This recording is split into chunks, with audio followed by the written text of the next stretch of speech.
Law of success, Napoleon Hill. Life में आपकी चाहत भी अगर सक्सेस हासिल करना है तो वक्त के पहिए को थोड़ा पीछे की तरफ घुमाइए और चलिए 1920 के एक ऐसे दौर में जहां उस जमाने में तैयार किया गया एक सीक्रेट प्रिंसिपल आपको हेल्थ, वेल्थ और हैप्पीनेस का फॉर्मूला बता सकता है। अब आप कहेंगे कि 1920 का प्रिंसिपल, इतनी पुरानी बात आज हमारी मदद कैसे कर सकती है? तो एक बात याद रखिए, माना कि वक्त बदल गया है, टेक्नोलॉजी बदल गई है, लेकिन हम इंसान आज भी इंसान ही हैं और ये प्रिंसिपल्स ह्यूमन नेचर पर बेस्ड हैं। लॉ ऑफ सक्सेस बुक से उन 15 सक्सेस लॉज की हम बात करने वाले हैं जो लगभग एक सेंचुरी से लोगों को सक्सेसफुल बनाते आ रहे हैं। की लर्निंग। गोल को ध्यान में रखकर अगर सेल्फ कॉन्फिडेंस के साथ आगे बढ़ें तभी सक्सेस मिल सकती है।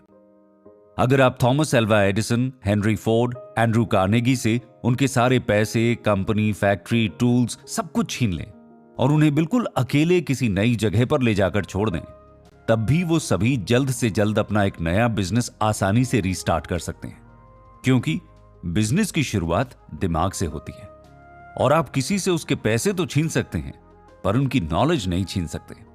ऑथर कहते हैं, सक्सेस का मतलब है किसी और के अधिकार को छीने बिना हर उस मनचाही मंजिल को हासिल करना जो आपकी ख्वाहिशें हैं, और इसका रास्ता भी नॉलेज से ही होकर जाता है।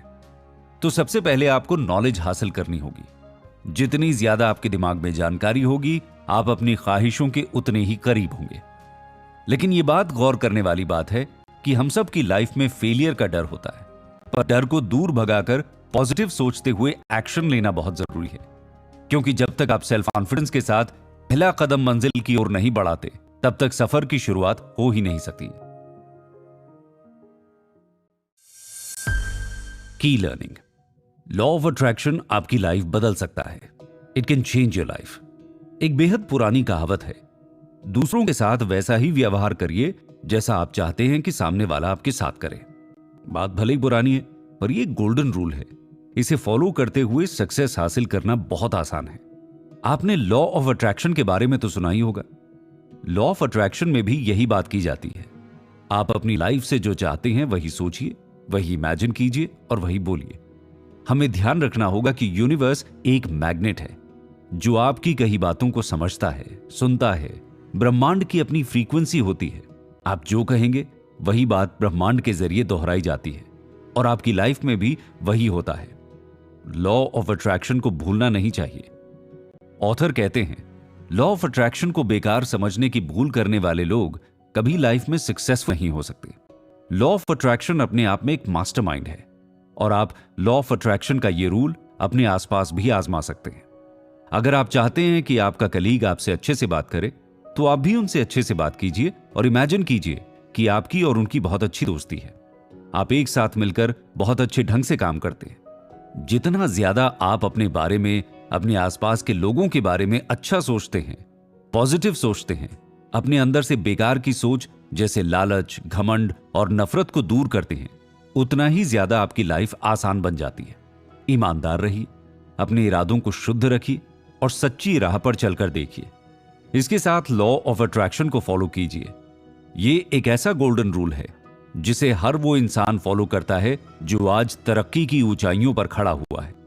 आप सक्सेसफुल लोगों की लाइफ स्टोरी उठाकर देख लीजिए। हर किसी की कहानी में लॉ ऑफ अट्रैक्शन की झलक जरूर दिखाई देती है। की लर्निंग। सेविंग की छोटी सी आदत सक्सेस के बंद दरवाजे भी खोल देती है। आप भी सक्सेस का सीक्रेट जानना चाहते हैं? आपको जानकर हैरानी होगी कि आपकी सफलता का राज एक छोटी सी गुल्लक में छुपा है। जी हां, आपने बिल्कुल सही सुना। वो छोटी सी गुल्लक जो आपको पैसा सेव करना सिखाती है, वही आपको सक्सेस की ओर ले जाती भी है। पैसा बचाना बहुत जरूरी है, सेविंग एक बहुत अच्छी आदत है, लेकिन अक्सर ये छोटी सी आदत एक बड़ी मुसीबत की तरह नजर आती है, क्योंकि हम अपने खर्चों को सही ढंग से मैनेज नहीं कर पाते। बस सैलरी आई और खर्च करना शुरू, और मंथ एंड में बैंक अकाउंट खाली। सबसे पहले अपनी 50% सैलरी को कपड़ा, खाना, घर और छोटी मोटी डेली जरूरतों में खर्च करें। 10% पैसे को पढ़ाई में खर्च करें। वहीं नेपोलियन हिल कहते हैं कि बाकी के 10% पैसे को इंश्योरेंस और किसी इन्वेस्टमेंट प्लान में खर्च करें। इसके बाद जो 20% पैसे बच जाते हैं वो आपकी सेविंग है। चाहे कुछ भी हो जाए, उन पैसों को खर्च मत कीजिए।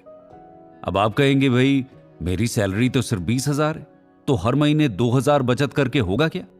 मेरा ड्रीम बिजनेस कम से कम 1 लाख में शुरू होगा, फिर मैं क्या करूं? ऐसे तो कई साल लग जाएंगे। याद रखिए, इन्वेस्टमेंट के जरिए आप पैसे बढ़ा सकते हैं, पर इन्वेस्टमेंट की शुरुआत तो तभी होगी ना जब आपके पास इन्वेस्ट करने के लिए पैसे होंगे, और पैसों को बचत के जरिए ही इकट्ठा किया जा सकता है। एक कहावत तो आपने सुनी होगी, आलस हर मुसीबत की जड़ है। कई बार हमें पता होता है कि पैसे सेव करना जरूरी है, इन्वेस्टमेंट बहुत जरूरी है, लेकिन हम अपनी टालने की आदत से इतने मजबूर हो चुके हैं कि सेविंग को भी कल पर टाल देते हैं। इसलिए शुरुआत आज से करिए। चाहे अपनी गुल्लक में सिर्फ 100 रुपए डालिए, लेकिन अभी डालिए। याद रखिए, शुरुआत हर प्रॉब्लम का सॉल्यूशन है। की लर्निंग, इमेजिनेशन और एक्साइटमेंट के बिना सक्सेस अधूरी है। सबसे अहम सवाल, इमेजिनेशन आखिर क्या है? एक लाइन में कहा जाए तो अपनी जानकारी को एक नया रंग देना और क्रिएटिविटी के साथ उसका यूज करना ही इमेजिनेशन कहलाता है। लेकिन आइडिया दिमाग में चाहे ढेर सारे क्यों ना हो, डर हमें जंजीरों में बांधे रखता है और हम एक्शन नहीं ले पाते। इसके लिए पॉजिटिव माइंडसेट जरूरी है। जब भी आप एक बहुत बड़ा बिजनेस शुरू करते हैं, तब सबसे ज्यादा जरूरी है सेल्स, क्योंकि प्रोडक्ट तो हर कोई बना सकता है, लेकिन प्रोडक्ट को मार्केट में बेचना सबसे जरूरी है। और इमेजिनेशन के साथ क्रिएटिविटी आपकी इसमें हेल्प कर सकती है। एक सेल्स पर्सन लोगों की साइकोलॉजी को समझता है और उसके हिसाब से अपनी मार्केटिंग स्ट्रैटेजी तैयार करता है। एग्जाम्पल से समझें तो मान लीजिए आपके पास एक डॉग है और आप उसे बेचना चाहते हैं। आप एक फार्मर के दरवाजे पर जाते हैं और दरवाजा खटखटाकर उसे कहते हैं कि मैं इस डॉग को पाल नहीं सकता, प्लीज आप इसे खरीद लीजिए। तो वो आपके मुंह पर दरवाजा बंद कर देगा और आपसे कहेगा कि बाहर का रास्ता उस तरफ है। वहीं अगर आप उस फार्मर के पास जाते हैं और डॉग की खासियत उसे बेहतरीन अंदाज में बताते हैं, जैसा आप कहते हैं कि ये डॉग आपकी भेड़ों को भागने नहीं देगा, ये आपकी गायों को सुरक्षित रखेगा और इसकी कीमत मात्र 10,000 है, लेकिन एक ही महीने में ये आपको लाखों का फायदा कमाकर दे सकता है, तब वो फार्मर डॉग को खरीद लेगा, बल्कि आपको सम्मान के साथ बिठाकर चाय भी पिलाएगा। ये है क्रिएटिविटी, जो इमेजिनेशन से ही आती है। क्योंकि बिना इमेजिनेशन के आप अपनी वो स्क्रिप्ट तैयार कर ही नहीं सकते जिसके सहारे लोगों को इंप्रेस किया जा सकता है। लेकिन इमेजिनेशन और क्रिएटिविटी पूरे पॉजिटिव एटीट्यूड के साथ अप्लाई करना भी जरूरी है। की लर्निंग, सेल्फ कंट्रोल की स्किल आपको सक्सेसफुल बनाएगी। जैसा हमने पहले भी देखा है कि एक्साइटमेंट सक्सेसफुल होने के लिए बहुत जरूरी है। आपका पॉजिटिव एटीट्यूड बहुत जरूरी है, लेकिन कई बार इसी पॉजिटिव एटीट्यूड का मतलब लोग गलत समझ लेते हैं और वो इतने ज्यादा पॉजिटिव हो जाते हैं कि खुद पर से उनका कंट्रोल ही खत्म हो जाता है। और कई बार आपने ये भी देखा होगा कि लोगों को अपनी गलतियां सुनना अच्छा नहीं लगता। क्रिटिसिज्म का डर अक्सर उनके दिमाग में बैठा रहता है। उनका कंपेटिटर उनसे आकर क्या कहेगा, उनका बॉस कहीं उनके काम में कमियां ना निकाल दे, वो अक्सर ऐसा सोचकर परेशान होते रहते हैं। अगर आप खुद पर कंट्रोल करना चाहते हैं, खुद को निखारना चाहते हैं, तो क्रिटिसिज्म को खुलकर एक्सेप्ट करना सीखिए। लोगों से फीडबैक मांगिए, क्योंकि बिना फीडबैक के इस वर्ल्ड में कोई खुद को नहीं सुधार सकता। अगर कोई आपकी गलतियां निकाल रहा है तो उसमें कोई बुराई नहीं है। इस वर्ल्ड में कोई परफेक्ट नहीं हो सकता, और जिन लोगों को लगता है कि वो परफेक्ट हैं, उन्हें सब कुछ आता है, वो सबसे बड़े बेवकूफ होते हैं। ये दुनिया बहुत बड़ी है और यहां ज्ञान का भंडार है। एक इंसान के पास हर तरह की जानकारी नहीं हो सकती।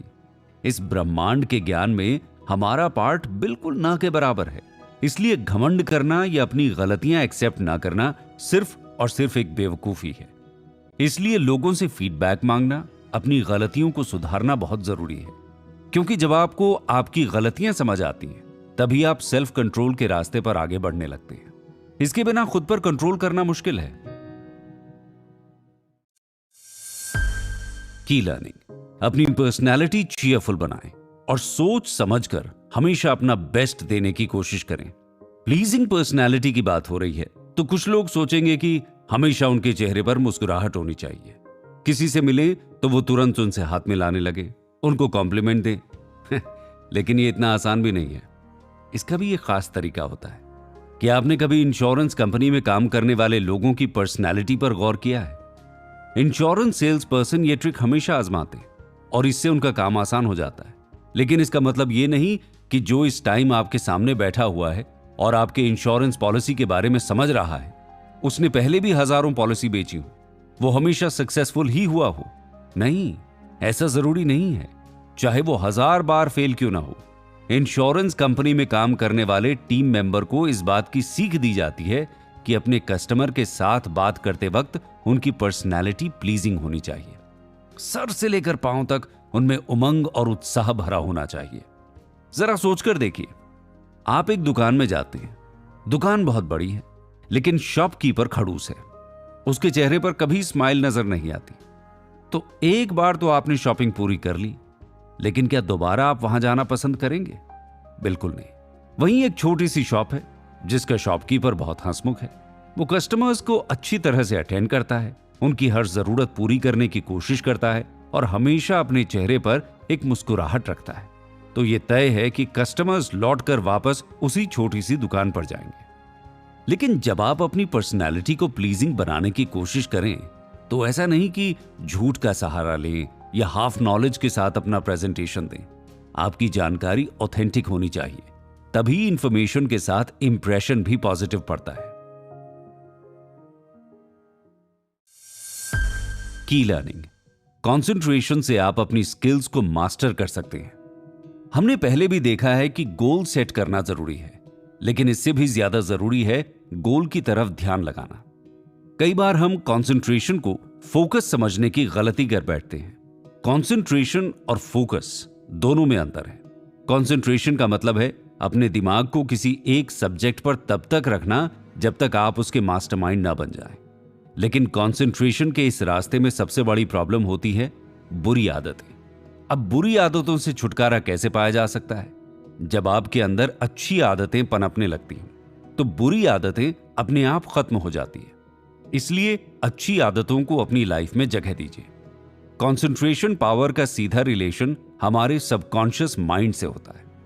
किसी काम को करते वक्त आपका सबकॉन्शियस माइंड जितना ज्यादा एक्टिव होता है, आपकी कंसंट्रेशन पावर उतनी ही ज्यादा बढ़ जाती है और उसका रिजल्ट भी उतना ही पॉजिटिव मिलता है। अब मान लीजिए आपकी लाइफ का गोल है कि आपको एक बेहतरीन पब्लिक स्पीकर बनना है, तो सबसे पहले आपके दिमाग में यह इमेज क्लियर होनी चाहिए कि पब्लिक स्पीकर क्या होता है, वो कैसे काम करता है और आप पब्लिक स्पीकर बन सकते हैं या नहीं। खुद को स्टेज में खड़े होकर लोगों के सामने लेक्चर देते हुए इमेजिन कीजिए। इमेजिन कीजिए कि सामने बैठे लोग आपको अप्रिशिएट कर रहे हैं। आपके दिमाग में, आपके सबकॉन्शियस माइंड में ये इमेज जितनी क्लियर हो जाती है, तब आप में उतना ही कॉन्फिडेंस आता है। आपका दिमाग और आपका दिल एक दूसरे से कोऑपरेट करते हैं और आपकी कंसंट्रेशन पावर बढ़ जाती है। यही मास्टरमाइंड का सबसे सीक्रेट तरीका है। इस पूरी बाइट को आप एक ट्रेन की जर्नी की तरह समझने की कोशिश कीजिए, जिस ट्रेन के ड्राइवर आप खुद हैं, जिसका पहला स्टेशन है आपका गोल। जितना ज्यादा आपका गोल क्लियर होगा, आपकी जर्नी उतनी ही आसान होगी। इस जर्नी में सेल्फ कॉन्फिडेंस वो फ्यूल है जो इंजन की स्पीड को कई गुना ज्यादा बढ़ा सकता है। वहीं हर ट्रेन को प्रॉपर रन करवाने के लिए पैसे की जरूरत होती है। सेविंग हैबिट वही पैसा है और इमेजिनेशन आपकी इस जर्नी को और ज्यादा खूबसूरत बना सकती है। सेल्फ कंट्रोल के साथ अगर आप ट्रेन चला रहे हैं तो आप अपनी मंजिल तक जल्दी पहुंच सकते हैं और आपकी प्लीजिंग पर्सनालिटी आपके साथ बैठे सभी यात्रियों का मूड खुशनुमा बनाए रखती है। अगर आप ऐसे ही सिमिलर और भी शो सुनना चाहते हैं तो पॉजिटिव थिंकिंग बुक पर बेस्ड बाइट सुन सकते हैं।